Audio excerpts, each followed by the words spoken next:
Hey guys, welcome back to John's Fantasy Football Podcast. I'm John, and welcome to week 4 of my Fantasy Football Podcast. Thank you guys for being here. Hopefully you guys saw my video from last week on YouTube, and you guys probably saw the clip that I posted on TikTok about selling Raheem Mostert high. I gave you guys one player you should keep, one player you should sell high, and one player you should buy low. And Mostert was one of the guys that I said you should sell high, and he had an amazing game, 50 points in fantasy, and Achane also had 50 points in fantasy, actually a little bit more than Mostert had. So I'm actually going to talk about both Mostert and Achane because a lot of you guys in the comments were like, well, John, you said sell Mostert high because he had 18 carries, 120 yards, 2 touchdowns against the Patriots, but then he had a great week in week 3. So do I still sell him high or do I keep him for a little bit? I'm going to talk about Mostert and Achane right now before I get into games I love and games I hate for week 4. So what everybody's wondering this week is what they should do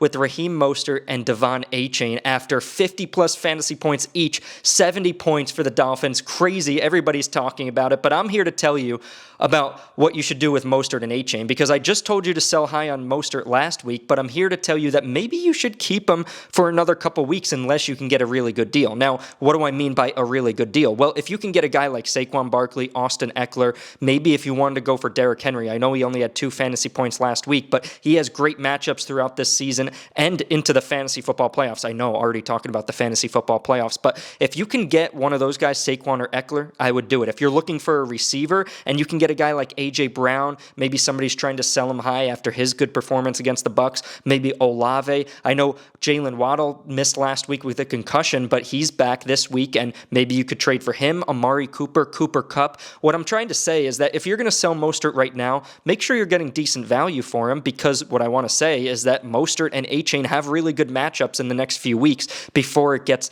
tougher for their schedule. So they're going to be splitting time, but there's a lot of touches to go around in that backfield, and it's a good offense to the point where I think they could both be fantasy relevant. Now, they play the Bills this week in what I think is going to be a super high-scoring game, so you got to start Mostert this week, obviously. If you have Achane, you kind of also have to start him because their floors are like 8 to 10 fantasy points, and their ceilings are obviously like 50. Now, the Bills do have a really good run defense, but we've seen in the past, namely that Jonathan Taylor 5-touchdown game that he had a couple years ago, he was able to burst onto the scene and break down that Buffalo defense. Now, I know a lot of the players are different, but I'm just saying that the Bills can be exposed. They're not perfect, and I think this is going to be a super high-scoring game. So I'd get Mostert and Achane into your lineup. Now, after they play the Bills, they actually go back home for 2 games, and both of those games are super easy, and I expect them to win. They're playing at home against the Giants in Week 5, which I think they're going to win, unfortunately for my Giants, and in Week 6, they're playing the Carolina Panthers at home. Those are 2 run defenses that aren't very good, and I think Mostert and Achane could have great games again, 20-plus fantasy points each. So what I'm trying to say is that Mostert and Achane, they're going to have great matchups for the next 3 weeks. So maybe you hold them, play him against the Buffalo Bills, then you could play him against the Giants. If you wanted to even hold them for another week and get another win on your fantasy team, you could hold them for the Panthers because after that they play the Eagles, which is a really good run defense, the Patriots, good run defense. I know Mostert already had 2 touchdowns on them, but then the Chiefs, also a pretty good defense. I think that the Dolphins will have to throw in that game, and Jeff Wilson coming off of IR after week 4, so he's going to be more used in this offense, even though the Achane and Mostert have been doing great. Jeff Wilson still a good player, and Mike McDaniel still likes him, so he's still going to get some work. And with those 3 guys in the backfield, there's a lot of touches to go around, but not that much. So I think that Mostert and Achane, their value is going to go down a little bit, but if you have Achane, you can't really sell him at this point because his value isn't very high. Everybody probably just picked him up off waivers, and he can't really probably be traded for anything. If you can get a great deal for him, then sell him. But I would start him this week against the Bills, and then I would start both Mostert and Achane against the Giants and against the Panthers. Great matchups, like I said. So if you have either of those guys, I would probably hold off for the next week or 2, see what more value they can increase for trade capital, and then you can look to move them if Saquon comes back, Eckler comes back. You could even throw in a bench wide receiver if you needed to throw in Mostert and a bench wide receiver to get Saquon or Eckler. But that's what I think you should do. After telling you guys to sell Mostert high last week, I'm saying hold off a little bit because I didn't see his 50-point game coming, and I didn't see Achane's 55-point game coming either.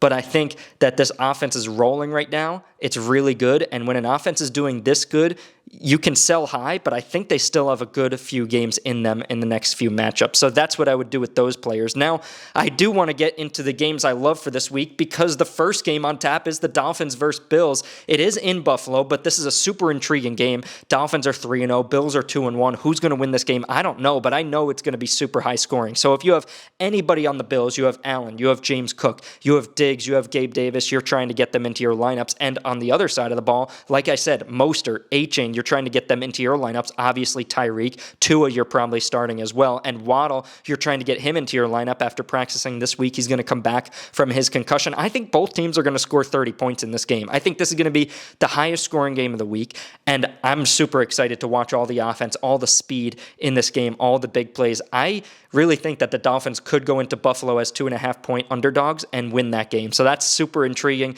That's my favorite game of the week in terms of points being scored. Now, the other game I like is in London for this week. It's the Falcons at the Jaguars. The Jaguars have been giving up a lot of points. They just gave up 30 points to the Texans and a punt return or a kickoff return to a backup fullback. I mean, the Jaguars have not been playing well, but I do think that the Jaguars will win this game against the Falcons because they always do play well in London. Now, if you have Ridley, if you have Christian Kirk, if you have Evan Engram, he's been a good tight end so far. You're getting them into your lineup. ETN as well. Trevor Lawrence has been pretty shaky, so see what other options you have instead of him this week, but I still like him to get about 15 to 17 fantasy points, so if you're happy with that, you could start him. And then on the other side of the ball, the Falcons, you do start Bijan Robinson, but that's probably it if you wanted to flex Algier. Desmond Ridder, I'd stay away from him. Pitts has been very disappointing, still hasn't popped off this year. And then Drake London on the outside. He had a good game in week 2, but then last week, again, took another step back against the Lions. So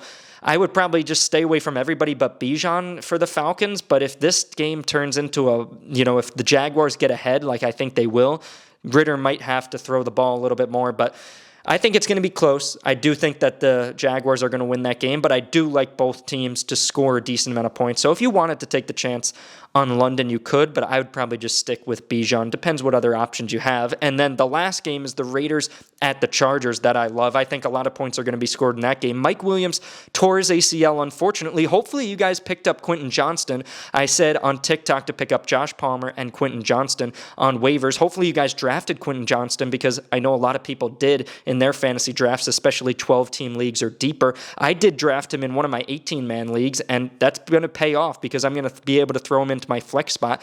He's only projected about 8 points this week, and I think it's going to take a few weeks for him to get integrated into this offense completely.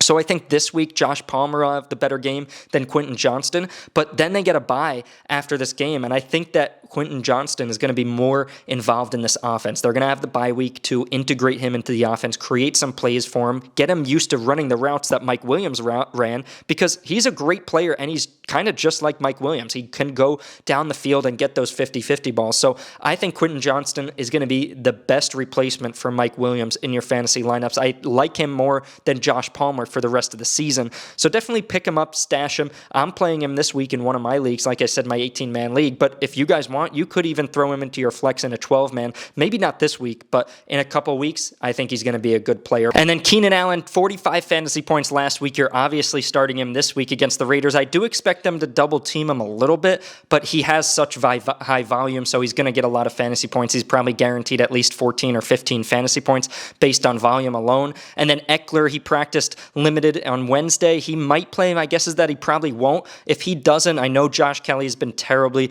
disappointing, but you might want to start him depending on what other options you have. Herbert, you're starting him. And then, like I said, Josh Palmer, I think he's going to have a better week this week than Quentin Johnston, but I do like Johnston more long term. And then on the other side of the ball, the Raiders, Devontae Adams, after 40 fantasy points, you're starting him. Even Jacoby Myers had a solid game, even without a touchdown last week against the Steelers. And then Josh Jacobs, I think he could have a good game against the Chargers. This is his best matchup so far, but let's remember that he missed the preseason because he was holding out, so he's still trying to get his legs under him, but I do think it's a good matchup this week for him. So I do think that that game is going to be high scoring. and it's going to be pretty close. I mean, the Chargers always play in one-score games, so I think both teams are going to be able to score in the 20s, if not 30 for one of the teams. But if I have any players in any of those matchups in those games that I love, I would upgrade them. Now, for games that I hate, the first one is the Ravens at the Browns. The Browns defense has been great so far. I mean, last week they only let Derrick Henry get 20 rushing yards. That's all he had, 2 fantasy points. So they've been playing really well on defense. I know the Titans offense isn't that great, but even the Ravens defense has been playing well as well. I know they lost to the Colts, but they didn't really let them score many touchdowns. Matt Gay had 24 fantasy points as a kicker, so they really did hold the Colts to not really getting close to the end zone. So I think this game is going to be low scoring. It's in Cleveland. It's a divisional matchup. I downgrade players like Zay Flowers, Mark Andrews, Lamar Jackson. I mean, honestly, the only 2 players I would start in this game are Amari Cooper and Mark Andrews. Mark Andrews, I don't think he'll have a great game, but based on the other tight end options you have, he's probably the only option. And then Amari Cooper on the other side, I actually do think he'll have a decent game. He caught a great long touchdown last week against the Titans and should have had another one if they didn't rule that his foot was out of bounds when it clearly wasn't. But I think this game's going to be low scoring. So Jerome Ford, hopefully he'll get the volume to be able to start for you, but I'd downgrade him. Deshaun Watson, downgrade him. Even Lamar, after 100 yards and rushing touchdown last week, I would downgrade him as well. So I just don't think that game is going to be super high scoring. So I'd fade those players. And then the second game is the Bucs at the Saints. Jameis Winston is probably going to start this week after Derek Carr had that AC joint sprain, and he's probably not going to play this week, maybe not next week. I'm excited to see Winston, but I hope he can at least do something. He's playing his former team in the Bucs, he had 30 touchdowns, 30 interceptions that one season. The only guy you're really starting on the Saints is Olave, and you guys might be thinking, well, John, what about Alvin Kamara? He comes back from suspension this week. Well, it is the Bucs. They have a great run defense, plus they've been using Tony Jones Jr., they've been using Kendre Miller. They've been using Taysom Hill out of the backfield. So I think that Kamara will have a decent game, but he's still got to be integrated into this offense. Let's remember that he hasn't played an NFL game since last year. So, and even last year, he was kind of disappointing. So I'm not high on Kamara this week. Michael Thomas, I'm not high on because Winston is at quarterback and still needs to get used to the NFL pace of play again. And then on the other side of the ball, Baker, he had a decent game last week, even though losing against the Eagles. Rachaad White, I'd probably fade him a little bit. I'd say he's probably going to get about the same amount of fantasy points as last week because the Saints and Eagles have very good run defenses. And then Mike Evans, who's been really good so far, it's going to be tough to sit him, but he does have a tough matchup against Marshawn Lattimore, who he always butts heads against. And then Chris Godwin, he had solid games in week 1 and week 2, and then week 3 against the Eagles didn't really have a good game at all. So it's going to be tough to start him as well. I just think this game's going to be low scoring. It's in the Superdome. The Saints are going to have to play good defense because they know Jameis is at quarterback, and I just think it's going to be low scoring. So downgrade all the players there. The only guy I'd really start is Olave, possibly Mike Evans if you wanted to throw him in the flex or wide receiver too, depending on what other options you have. And then the last game is the Bengals at the Titans. We saw the Bengals on Monday Night Football. They finally got a win. Burrow was able to play through the game with a calf injury. Chase was finally used a lot in this offense with more than 10 catches. So finally, even though T. Higgins was dropping a lot of passes, Mixon got into the end zone. The offense looked better, not great, but the defense also stepped up. They got a bunch of sacks on Stafford. They held them to only 1 or 2 touchdowns. Tutu Atwell got one at the end to keep it close. But the Titans, their defense is also pretty good at home. They usually keep games close and low scoring. I mean, the only guy you're starting on the Titans is Derrick Henry. D-Hop, I'd probably fade. And then on the Bengals side of the ball, the only lineup lock is Chase. You might want to start Burrow based on how he's been doing. I'm not too high on him, but it depends what other options you have. T. Higgins, you might want to get into your lineup. He could post a dud like he did in week 1 and week 3, or he could get week 2. I mean, you have to pass on the Titans' defense, so he could get a 30-yard touchdown for sure. And then Mixon has a very tough matchup. He got 10 points, 12 points, and 14 points in week 1, 2, and 3 so far, so I'm not too high on Mixon either.